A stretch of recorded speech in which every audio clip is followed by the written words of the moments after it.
lungdam na lai siang tho market lungdam na lai siang tho sungpan simna hi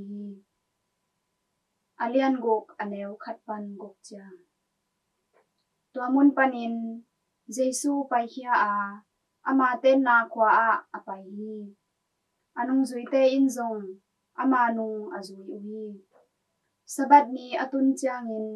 ki khopna ina thu ahir hi mi tampi te in athugen azak u changin lamdang asa uhi amau te in hi mi pa in hi thu te koi panin anga ahi hiam na lamdang na ngon abol theina dingin ama tunga kipia hi pirna bang ahi hiam ama khut to hi na lamdang te bang chi banga bol thei ahi hiam ama in khut siam pa tapa hi lo ahi hiam Maria tapa hi a James Joseph Judas le Simon te sangam pa hi lo ahi hiam asangam numei te eite to omkhom u hi lo ahi hiam chi in again uhi amau te in ama hangin alung kia uhi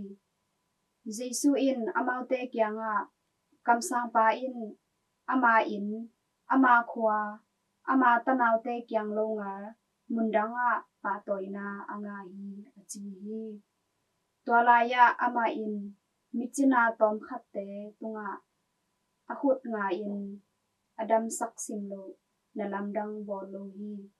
ama in amau te uplo na lamdang asahi